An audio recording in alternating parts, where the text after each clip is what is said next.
Assalamualaikum anak-anak ibu.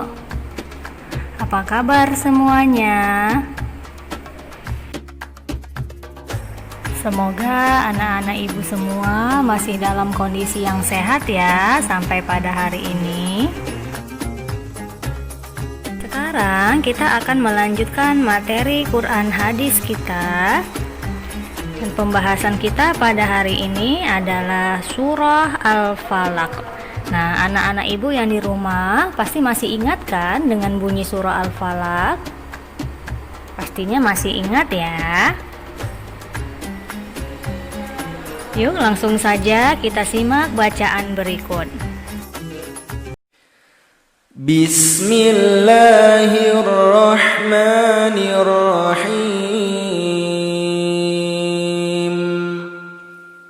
Qul a'udzu birabbil falaq min syarri ma khalaq wa min syarri ghasiqin idza waqab wa min syarrin naffatsati fil 'uqad wa min syarri hasidin idza hasad. Nah, anak-anak ibu, itulah tadi contoh bacaan surah Al-Falaq beserta dengan artinya. Kemudian di sini ibu akan memberikan penjelasan singkat mengenai isi kandungan dari surah Al-Falaq. Yuk disimak baik-baik ya penjelasan berikut.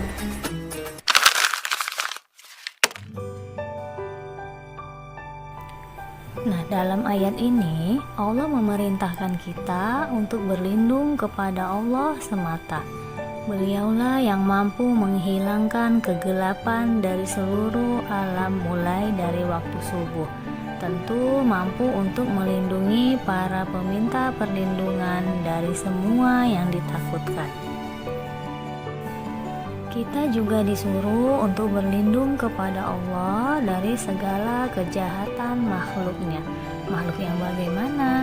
Seperti kejahatan iblis dan kejahatan yang ada pada diri kita sendiri ya nak.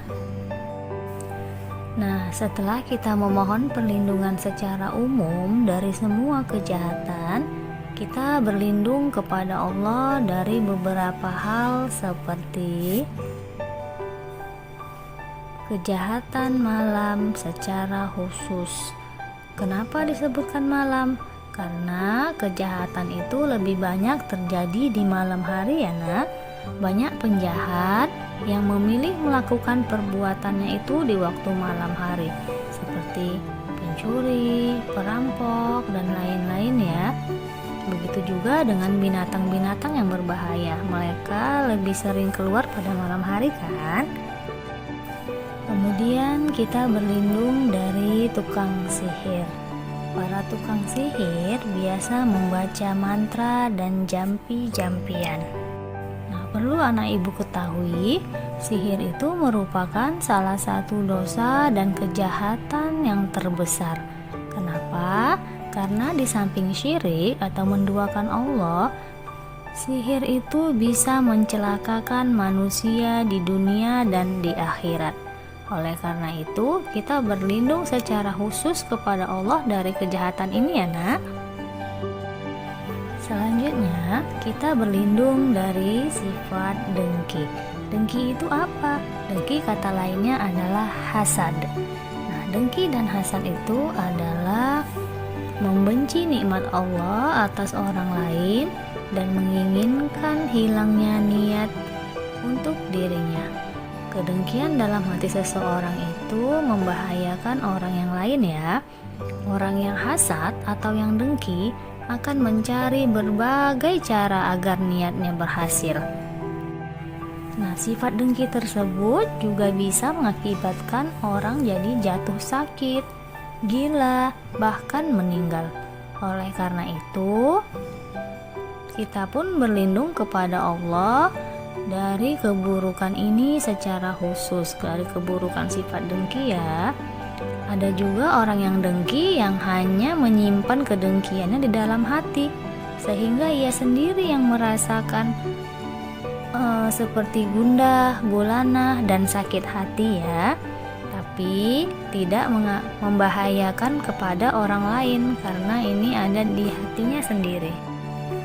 Jadi, untuk melindungi diri dari semua kejahatan, kita harus menggantungkan hati kita dan berlindung hanya kepada Allah Subhanahu wa Ta'ala ya, Nak. Nah, itulah tadi penjelasan singkat mengenai isi kandungan dari surah Al-Falaq. Baiklah, kita akan melanjutkan kepada hikmah dari surah Al-Falaq. Adapun hikmah dari surah Al-Falaq yang pertama adalah hendaklah kita selalu berlindung kepada Allah Subhanahu wa Ta'ala dari segala kejahatan makhluk yang ada di dunia ini. Yang kedua, hendaklah kita sering-sering membaca surah Al-Falaq ini supaya terhindar dari segala macam jenis sihir yang dilakukan oleh orang yang jahat kepada kita. Yang ketiga, sebelum tidur sebaiknya kita membaca surah Al-Falaq agar terhindar dari segala macam godaan setan yang terkutuk. Yang keempat, dengan membaca surah ini kita akan terhindar dari segala penyakit yang diakibatkan oleh gangguan jin, setan, serta para tukang sihir. Nah, itulah tadi hikmah yang dapat kita petik dari surah Al-Falaq. Cukup sekian pembelajaran hari ini, kurang dan lebihnya Ibu mohon maaf. Wassalamualaikum warahmatullahi wabarakatuh.